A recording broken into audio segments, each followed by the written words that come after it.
Olá, boa tarde para você. Bem-vindo a mais uma Live JR, ao vivo, agora na Record News, o primeiro canal só de notícias da TV aberta brasileira e também para mais de 10 milhões de seguidores das redes sociais do grupo Record TV. Juntam-se a mim para entrevistar o governador de Goiás, Ronaldo Caiado, a repórter especial do Jornal da Record em São Paulo, Cleisla Garcia, e direto de Goiânia, a repórter do Jornal da Record e apresentadora Fernanda Arcanjo. Governador, quero agradecer muitíssimo o seu tempo conosco. Muito obrigado pela presença aqui na nossa Live JR. Como vai o senhor?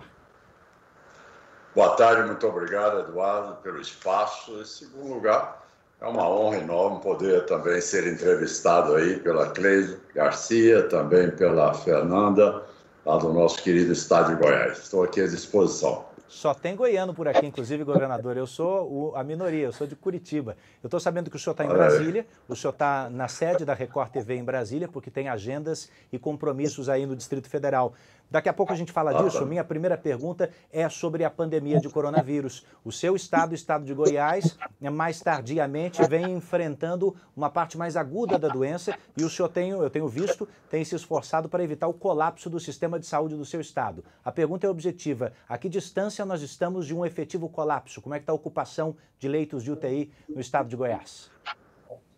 Ô, Eduardo, eu estou querendo estar longínquo, distante, quilometricamente longe de qualquer situação de um colapso.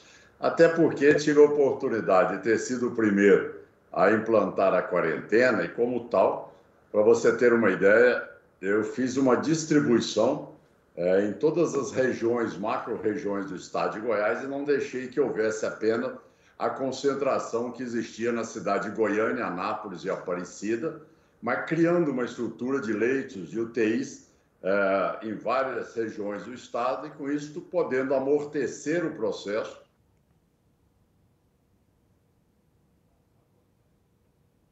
Já que, com o diagnóstico precoce e com o tratamento ali em loco, nós estamos tendo, até o momento, uma capacidade de ofertar leitos suficientes a todos. Não faltou nenhum caso em nenhuma região do estado de Goiás, e nós chegamos aí, sim, alguns dias a 93% da ocupação dos leitos, mas hoje mesmo já voltamos a menos de 85% a ocupação de leito. Sabemos que nós estamos na fase com o maior crescimento de contaminação a partir do dia 22 de julho. Realmente chegou de uma forma tardia, que nós estancamos o processo para termos como estruturar a rede de saúde e, como tal, agora, a previsão é até o final da primeira semana de agosto, nós enfrentarmos o período de mais alto índice de contaminação. Ou seja, o pico ainda está por vir. A próxima pergunta é de Cleisla Garcia. Olá, governador. Boa tarde para o senhor. É um prazer. Tudo bem? Como vai o nosso estado? Nosso estado de Goiás, se Deus quiser, eu quero lutar muito para nós termos o menor percentual de óbitos por 100 mil habitantes. Agora, governador, você sabe... desculpa, é bom ter essas notícias, a gente aguarda isso com otimismo.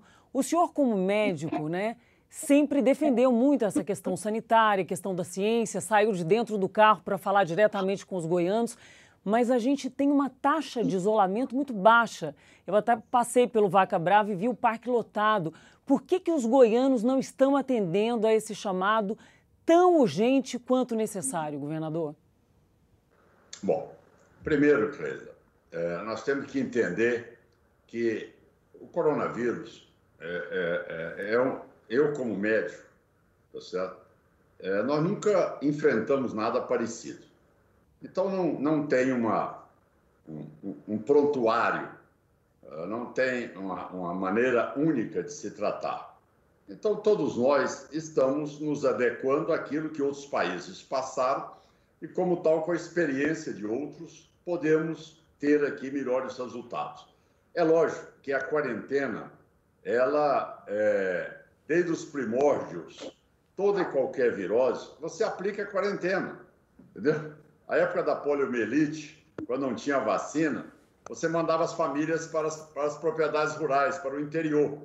Então, era a maneira que você tinha. Ora, hoje, não é, com quase que 80% da população no setor urbano, é muito difícil você conseguir. Mas Goiás foi o maior índice de isolamento social. Quando nós implantamos o isolamento no dia 13 de março, nós chegamos a 66% de isolamento social. Depois tem uma estafa, tem um cansaço, tem uma fadiga, tem um processo psicológico também que as pessoas não suportam. Já são mais de 4 meses, quase 5 meses, tá certo? De um processo que vem se arrastando e, infelizmente, nós não temos a noção de quando nós teremos aí um processo de declínio substantivo. E agora nós temos a consciência de que, pelo menos, a população está usando máscaras, está fazendo isolamento. Nós estamos iniciamos em Goiás, o PCR-RT padrão ouro na identificação do coronavírus, dentro de um convênio que fizemos, tanto com o projeto do Itaú, como também da Rede D'Or e da Fiocruz, no Rio de Janeiro. Então, um aplicativo que nós passamos a ter agora uma capacidade de diagnosticar a pessoa, de acompanhar as pessoas que estiveram próximas a ela e monitorar essa pessoa. Em todos os municípios, inicialmente em 78 municípios de Goiás, que representa 2/3 da população. Fernanda Arcanjo. Obrigada, Edu. Boa tarde aos colegas, boa tarde ao governador, a todos que nos acompanham. Governador, eu estou ouvindo aqui o que o senhor está dizendo. De fato, a gente fez uma quarentena precoce aqui no estado. Isso nos permitiu manter a curva achatada por um tempo, mas agora sim parece que o pico chegou. O senhor avalia que talvez por ter fechado muito cedo, talvez a gente tenha voltado muito cedo também por esse esgotamento? Não foi cedo. Nós estamos tratando de uma virose. Nós já estamos chegando no 5º mês que ela chegou em Goiás. Nós fechamos Goiás antes de ter o primeiro caso. Então, veja, foi um período em que foi suficiente para que eu pudesse, tá certo, junto com o governo federal, tomar medidas. E você de Goiás sabe bem que nós não tínhamos nenhum leito de UTI no interior do estado. Nenhum. Então, como é que você vai enfrentar uma pandemia sem você ter um hospital, uma equipe médica? É importante que seja dito agora, também para o Eduardo, Fernando, a Cleide, que não é apenas comprar respirador, não é apenas ter monitor. O que é fundamental, e aí falo como médico que sou, tá certo? É você ter recursos humanos e toda uma equipe para poder atender o paciente. Eu sou um especialista em ortopedia. Eu não sou um especialista intensivista. Eu não sou uma pessoa preparada para poder instalar, entubar o paciente, manter um respirador, saber o protocolo correto de uma pneumopatia grave, de um quadro de coagulação. Então, é importante que seja dito que Goiás nunca teve, era só na ambulancioterapia, nunca teve um hospital estadual fora dessas 3 cidades. E nós instalamos hoje hospitais em Itumbiara, uma cidade riquíssima que nunca teve. Primeiro hospital estadual, Jataí, São Luís de Montes Belos, Jaraguá, com a estrutura de UTI, Lusiânia, Águas Lindas, que o presidente da República nos deu, com 200 leitos, Porangatu, enfim, Formosa, tudo isso, ações do governo, tá certo, para que nós pudéssemos atender 7.200.000 goianos. Então, no momento em que você tem uma estrutura, você aí sim pode ter capacidade. Tanto é que aumentou o número de contaminados, mas não teve a falta de oferta de nenhum leito a nenhum goiano que entrou na fase grave respiratória. Governador, o senhor está falando nesse momento para todo o Brasil e tem muita gente preocupada ainda com a pandemia. É claro que a gente queria já ter superado tudo isso. Antes de esgotar o assunto, queria falar e comentar com o senhor que só um caso como esse que faz com que a gente, de repente, decore de trás para frente o nome de medicamentos que nem conhecíamos. Nitazoxanida, ivermectina, hidroxicloroquina, além de corticoides, anticoagulantes, azitromicina. Tem uma certa politização, na sua opinião, do tratamento, já que não há tratamento que reste provado cientificamente para a fase aguda, nem mesmo para a fase breve da pandemia? Aqui no Brasil, qual avaliação o senhor faz desse momento de tratamento? Eduardo, eu tenho 46 anos de formado. Quando você está diante de uma situação inusitada, algo jamais visto no mundo, onde todos os países e as maiores potências se ajoelharam diante desse vírus, você há de convir que as tentativas são várias. Você se lembra, no Congresso Nacional, quando propuseram também a pílula do câncer. Então, essas situações, elas levam a uma ansiedade muito grande nas pessoas. A gente tem que entender que, ao buscar essas alternativas, eu, como médico, como governador do Estado, eu não posso fazer nenhuma política de saúde que não seja embasado em um parecer técnico-científico. Entende? Nós não podemos fazer isso. Então, os critérios nossos são aqueles. O paciente apresentou o quadro, ele irá lá ao ambulatório, faz exatamente uma oximetria, vê como é que está expandindo, faz uma tomografia no paciente, toma-se as medicações sintomáticas. Se tem um agravamento do quadro, tudo bem, nós internamos imediatamente o paciente. Deverá ir a um respirador. Como esse paciente vai responder, não tem uma forma única também. Uns evoluem muito bem, num percentual de 2%, agravam o quadro e aí sim torna-se a virose extremamente nociva, levando a um número significativo de óbitos dentro desses 2%.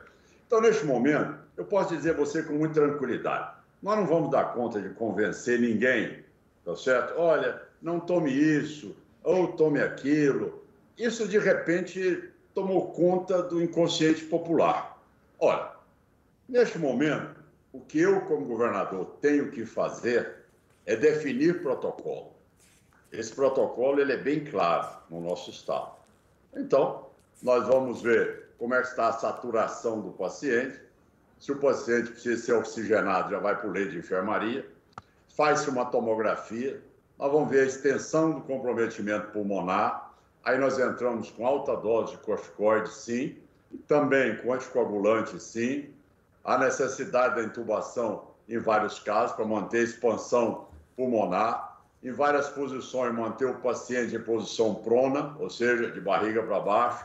Enfim, todas esses conceitos, nós sabemos que nós teremos uma única saída, que é a vacina, que todos nós estamos esperançosos para que o mais rápido possível possamos chegar a um resultado e um teste conclusivo capaz de gerar imunidade a todos nós. Conceitos todos que o senhor citou aí que devem ser praticados dentro do hospital, né? Por isso a minha pergunta era mais no sentido de se a gente não está causando alarde para as pessoas se medicarem antes da hora. Mas a próxima pergunta é da Cleisla Garcia.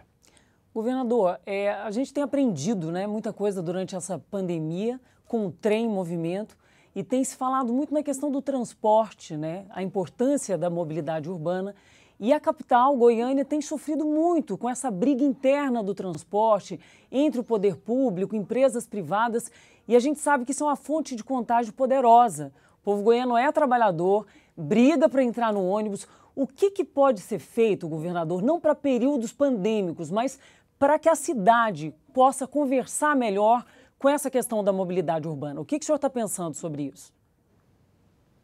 Bom, isso é um problema que eu diria a você que ele é extensivo não só a Goiânia. Ele é extensivo ao entorno de Brasília, que é uma situação muito mais grave ainda do que a Goiânia. Você tem aqui mais de 300 mil pessoas que se deslocam das cidades vizinhas para Brasília e retornam à noite. E a 80% a mobilização é para o transporte urbano. Então, em todas as cidades com grandes aglomerações, é difícil que realmente você tenha um transporte urbano capaz de atender a demanda. Olha, as tentativas foram várias. O prefeito criou horários diferenciados, também buscou uma política junto conosco para que cada vez mais conscientizássemos as pessoas a manter o afastamento, fazer o uso de máscara. todas as pessoas só podiam andar nos assentos, ocupando os assentos dos ônibus. Mas você sabe que este processo é um processo que você não consegue mantê-lo por mais tempo, como nós já estamos. Você começa a ter algo que é também um enfrentamento do psicológico da pessoa. Então, a gente tem que pedir agora, cada vez mais com política educacional, mostrando a necessidade que não é apenas uma ação de governo, que é uma conscientização da população, que todos nós precisamos nos convencermos que o cidadão se acha, às vezes, acima da virose, mas que, infelizmente, já está contaminando outras pessoas que não têm a mesma capacidade que ele para resistir àquela contaminação. Então, essa é a política que nós temos feito muito no nosso estado de Goiás. Agora, infelizmente, o colapso do transporte ele não é por causa da pandemia. Ele já vem de dezenas de anos, tá certo? E, como tal, acentua-se quando você tem um processo, uma pandemia, que nunca ninguém no mundo experimentou nada parecido. Falando sobre transporte coletivo, o senhor respondeu a pergunta do Blênio Ribeiro. Blênio Ribeiro, via Instagram. Fernanda Arcanjo, você é quem fala agora. Vou insistir um pouquinho nesse assunto, Edu. Governador, por que não se exigir do transporte público, dos terminais, que adotem o mínimo de medidas sanitárias, álcool em gel, termômetro, como se exigiu do comércio? Bom, você sabe que esta parte específica dos terminais, a solicitação que foi feita, eu quero lhe afirmar que o Corpo de Bombeiros de Goiás tem feito todos os dias, no final do dia, tá certo? Ele tem feito a higienização dos terminais. Certo? Isso aí tem sido feito por nós. Agora, é fundamental também que as pessoas ajudem, porque nós estamos distribuindo álcool em gel. Tá? As pessoas sabem que chega lá, usar máscara, nós distribuímos aí milhares de máscaras, certo? Então, quer dizer, isso aí é uma conscientização da população. Você, por exemplo, vê a filmagem das pessoas que têm a noção da gravidade, todas elas estão se cuidando. Então, não existe apenas a presença do Estado, não é? É a presença do cidadão. Acho que todos nós temos que nos envolver para que possamos superar esse desafio. Esse desafio não é apenas do presidente, do governador, do prefeito. Ele é um desafio de 220 milhões de brasileiros, de 7 milhões e 200 mil goianos. Então, são detalhes menores que não se pode exigir tudo isso da autoridade. Quer dizer, esse nível de conscientização, isso é fundamental para que tenhamos o menor número de maus resultados e que venham a óbito em Goiás. Sem dúvida, a grande parcela da ação está na mão das pessoas. Eu acho que a pergunta da Fernanda é mais no sentido se o senhor acrescentaria algo, se o senhor tornaria esse cuidado um pouco mais efetivo. Santa Catarina, vamos lembrar, ficou 2 meses e meio com o transporte público completamente paralisado. Foi até polêmico, porque lá o governador disse, você que é empreendedor, quer que o seu funcionário trabalhe, então forneça a ele transporte do trabalho até em casa. E com isso Santa Catarina, imagino que como Goiás, conseguiu achatar um bocado a curva, mas está sofrendo bastante agora, haja vista. Eu aproveito esse assunto, governador, vamos prestigiar o nosso internauta, muitas perguntas estão chegando para o senhor, e uma delas é sobre a volta às aulas. Se o senhor quiser comentar o transporte, fique à vontade. Mas a Meire quer saber, em relação à volta às aulas, como médico e administrador público, o que o senhor defende? Bom, Eduardo, como eu disse, você não tem uma receita única. Você tem que imaginar um Brasil de uma extensão territorial e com características locais e regionais. Pensa bem, se eu cancelasse todo o transporte urbano no entorno de Brasília. Qual é a condição que essas pessoas que são assalariadas chegariam no seu local de trabalho na cidade de Brasília? Sobretudo porque são cidades muito conurbadas, né? Muita conurbação. Exatamente. Então, quer dizer, a renda per capita de Santa Catarina é uma, a distribuição das cidades em Santa Catarina é totalmente diferente, é a melhor distribuição regional que se tem no Brasil, é a melhor distribuição de médicos que tem no país, não tem a concentração apenas na capital. Então, você tem diferenças, tá certo? Onde uma prática ela não tem como ser adaptada em outro estado, ela tem que ser dentro daquela viabilidade que seja possível, tá certo? Para que você sobreviva. Em relação à pergunta, pois não. Nós fizemos, desde o primeiro momento, foram canceladas todas as aulas em Goiás, nós tivemos o cuidado com que todo o jovem que tem ali, que está matriculado no hospital, na escola estadual e que está no cadastro único, essas crianças recebem mensalmente R$ 150 como auxílio alimentação. Ao mesmo tempo, Goiás foi o primeiro a avançar no Goiás Tech, ou seja, a rede de rádio e televisões, todo o sistema de tecnologia do Estado aplicado para que nós mantivéssemos, tá certo, as aulas funcionando de uma maneira virtual, à distância, e também todo o transporte escolar foi mantido para poder levar as apostilas às pessoas, aos estudantes, e depois recolher essas apostilas para serem corrigidas. Assim nós estamos fazendo, vamos continuar fazendo até o final do ano, sem a menor previsão de nós propormos qualquer reinício às aulas durante esse ano de 2020. Cleisla. Governador, é muito complexo, né? Porque quando chega uma crise dessa, é muito difícil pensar no futuro. Mas Goiás está tendo, como em outros estados, taxa alta de desemprego, quase metade dos domicílios já usando o auxílio emergencial. O que é possível pensar para essa pós-pandemia do ponto de vista de empregabilidade? Cleisla, eu acho que você me formulou talvez uma pergunta das mais importantes que eu tenho feito para mim mesmo neste momento. E como médico e cirurgião que sou, nós não acreditamos em nenhum bom resultado se o médico não for preparado para fazer o diagnóstico e aí sim saber propor um tratamento.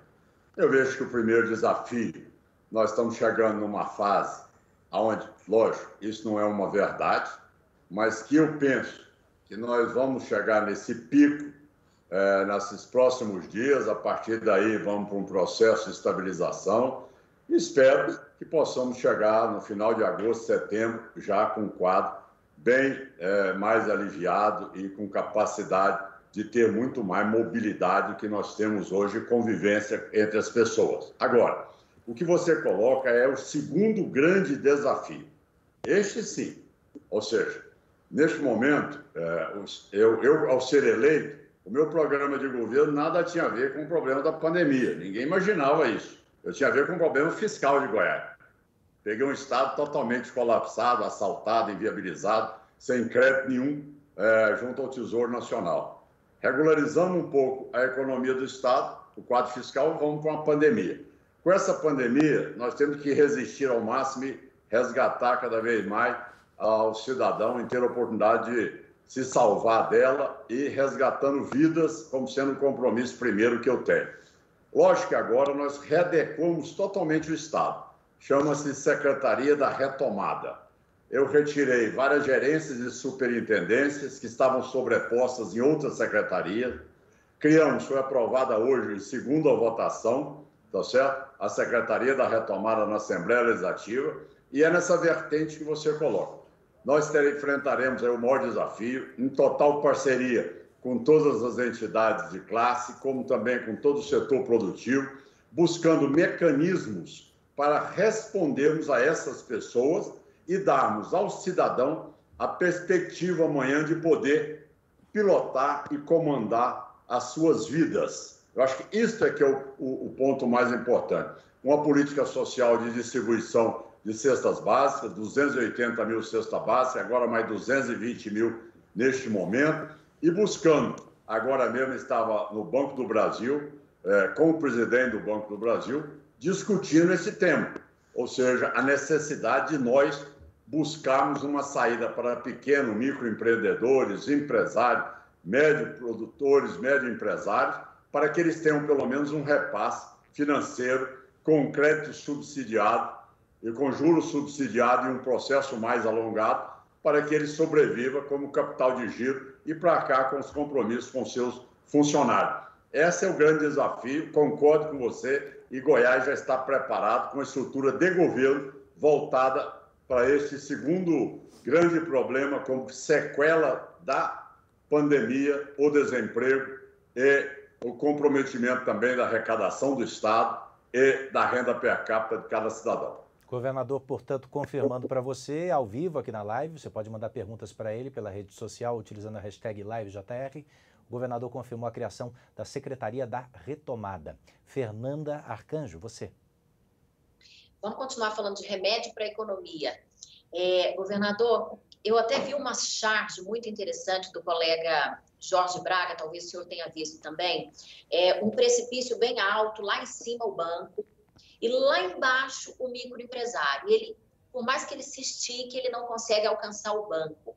O que o governo pode fazer para facilitar esse acesso de crédito emergencial para o microempresário que está sofrendo tanto? Ontem mesmo, eu estava no Goiás Fomento. Você vê o tanto que nós estamos adiante do problema.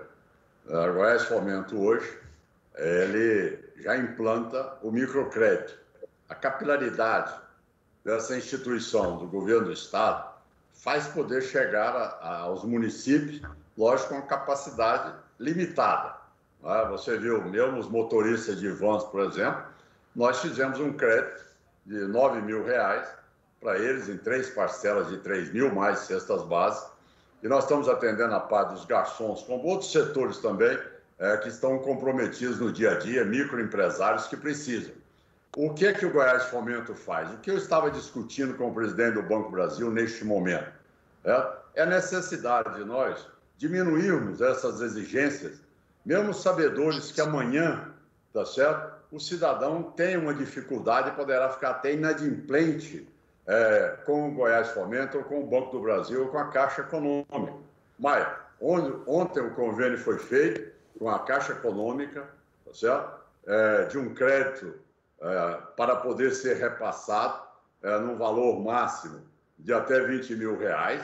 Isto faz com que a gente possa estender esse processo, agora buscando esse convênio também com o Banco do Brasil, que acaba de sair da presidência do Banco do Brasil, para avançarmos também numa nova linha de crédito e a burocracia da Goiás Fomento, que é um sistema bancário reconhecido pelo Banco Central e que tem a capacidade de, hoje, por exemplo, a minha equipe está toda no entorno, visitando ali a mercearia, o posto de gasolina, o supermercado, o pequeno marceneiro, aquele cidadão da lojinha, o outro que tem ali que serve um lanche, enfim. Essas pessoas todas já estão sendo visitadas por nós, cadastradas, para nós fazermos chegar sem essa burocracia que você colocou, porque o Sebrae também fez um convênio conosco que bancou o aval desses empréstimos, o que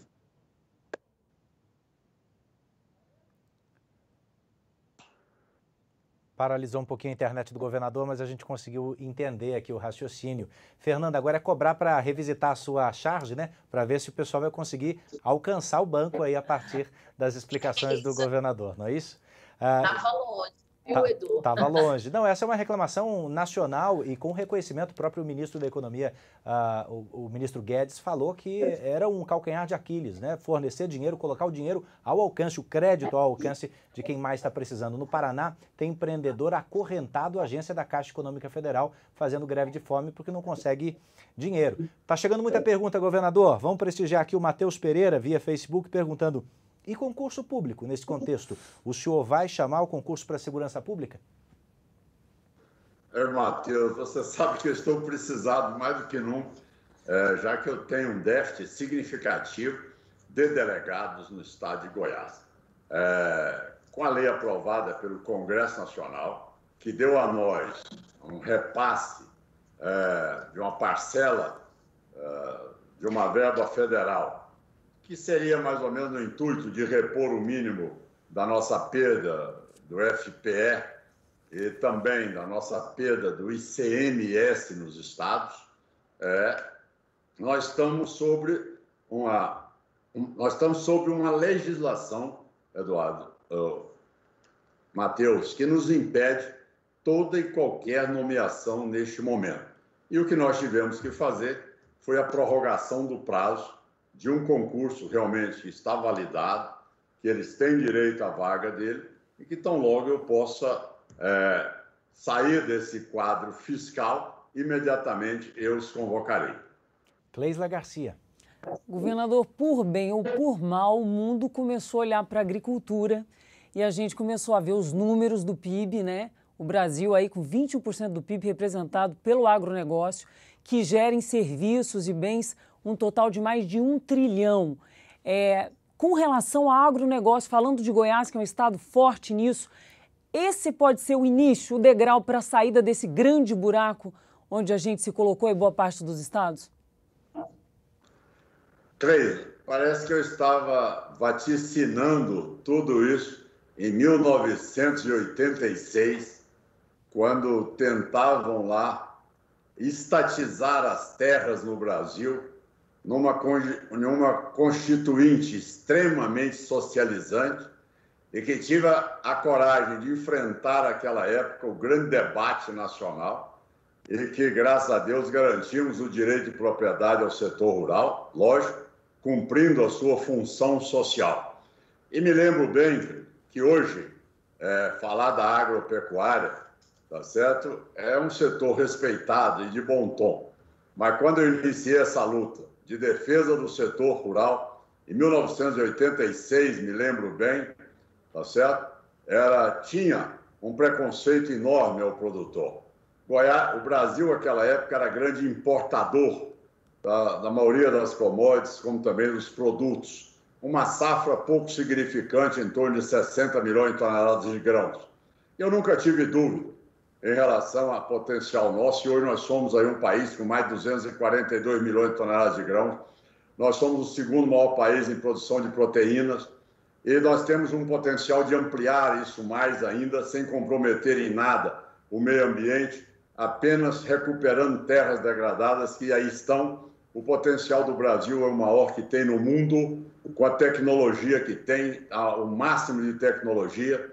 Eu disse ao presidente Jair Bolsonaro, ele é o único chefe de governo que pode sentar em qualquer convenção mundial e dizer: eu alimento 220 milhões de brasileiros, eu ponho a comida na mesa de todos eles no setor rural do nosso país, e nós alimentamos ainda milhões e milhões de outros que moram em outros países que não têm a capacidade produtiva do Brasil. Então, veja bem a revolução que foi feita, aquilo hoje que Goiás, o meu estado, representa, e nós devemos muito este momento ao governo federal. Hoje mesmo, pela manhã, o ministro Tarcísio assina uma autorização da construção de uma grande obra, que é uma ponte que liga Goiás ao Mato Grosso, na região do extremo noroeste goiano, ligando ao nordeste do Mato Grosso, que é a BR-080, e além do mais, numa visão de futuro, o ministro Tarcísio, o presidente da República, autorizaram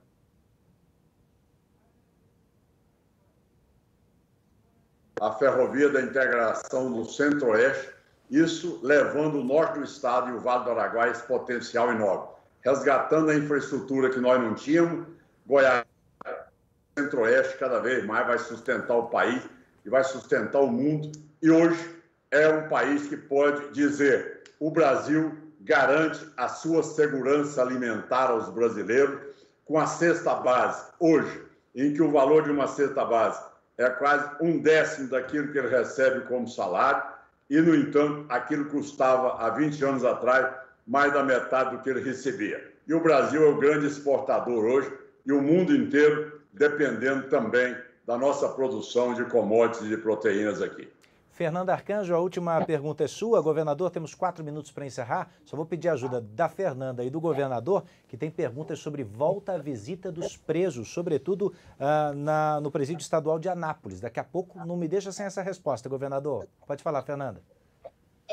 Eu quero saber, o senhor tocou no nome do presidente Jair Bolsonaro, eu quero saber como é que anda a relação dos dois. que no período de campanha tinha um apoio irrestrito, uma grande aliança. Parece que isso ficou meio abalado aí no meio da pandemia. Como é que estão hoje? Como é que está a relação entre os dois hoje? Fernando, em primeiro lugar, você sabe, eu sempre fui um político muito independente. E usando muito um termo nosso goiano, né? Graças a Deus sou um político desencabrestado. Né? Eu não sou tutelado. Né? E você sabe que a capacidade minha de divergir, ela é mais do que republicana, ela é mais do que da convivência política. Olha, a discussão sobre a metodologia ou prontuário de tratamento da pandemia, é lógico que sempre teve, todo mundo sabe, eu sempre tive uma conduta, o presidente acolheu outra. Agora, isso nunca deixou de ter meu relacionamento com ele, as visitas dele continuaram no estado de Goiás, ele teve há poucos dias abrindo o hospital de Água Linda, vai estar comigo a semana que vem abrindo o presídio de segurança máxima na cidade de Águas Lindas também. Enfim, esse relacionamento ele é muito transparente, direto. O presidente sempre deixou claro o carinho que tem pela convivência que nós sempre tivemos e pela postura que nós temos, entendeu? E nós conhecemos bem o perfil um do outro e sabemos que, neste momento, é hora de nós podermos cada vez mais unir forças, aglutinarmos ações e reconhecer os pontos positivos para o estado de Goiás. Eu disse hoje ao ministro Tarcísio que dissesse ao presidente da República que ninguém fez 1/10 do que ele está fazendo em termos de infraestrutura no estado de Goiás. A malha ferroviária de Goiás, tá certo? É algo impressionante. A duplicação de rodovias no nosso estado de Goiás, o centro tecnológico ferroviário que será instalado na cidade de Anápolis nos próximos meses, com toda a orientação do Instituto Militar de Engenharia. Então, todo esse apoio que nós estamos tendo, e agora, espero no mês de agosto também levar o presidente ali nas cabeceiras do Araguaia, onde eu e o meu amigo, colega Mauro Mendes, governador do Mato Grosso, estaremos juntos lá para iniciar a recuperação do meio ambiente das cabeceiras do Rio Araguaia, na vertente Goiás e vertente Mato Grosso. O maior projeto de recuperação ambiental do mundo. O maior projeto de recuperação. Então, agora, Edu, para concluir, é isso. Para concluir, a pergunta de muitas internautas, Silvia, Tati, Marciele, sobre a volta à visita dos presos, aos presos, governador. Se para a aula não tem previsão para a retomada presencial, como você disse, até o final do ano, como é que fica a situação dos presídios? A situação dos presídios, nós temos que ter uma cautela enorme, até porque nós não podemos deixar que haja uma disseminação do coronavírus. E, como tal, a cautela tem sido tomada pela toda a estrutura da Secretaria de Segurança Pública para que haja os cuidados necessários e não uma contaminação que poderá aí fazer uma contaminação que nós chamamos uma contaminação emanada durante toda a estrutura daqueles que estão lá retidos num ambiente de convivência quase direta um com o outro. Então, o prognóstico disso ele é feito dentro de um cadastro epidemiológico determinado pela Secretaria da Saúde, pelo COI e pela Secretaria de Segurança Pública.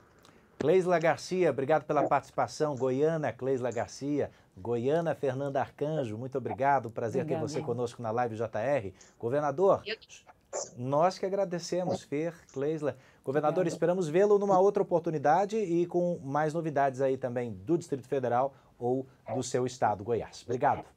Obrigado, governador. Eu que agradeço. Espero tê-los qualquer dia visitando o nosso querido estadual, nosso estado de Goiás, apresentar para o Eduardo aquela beleza lá, depois para ver aquelas maravilhas da Serra Dourada, do Rio Araguaia, como também aquele cerrado, e quem sabe ele vai gostar de experimentar o pequi. Ah, conheço o pequi já, governador, mas preciso voltar. A você, internauta que nos acompanhou, muito obrigado pela presença. Os principais trechos dessa entrevista estão logo mais na tela da Record TV Oficial, dentro do Jornal da Record. A gente se vê na próxima Live JR, combinado? Até lá!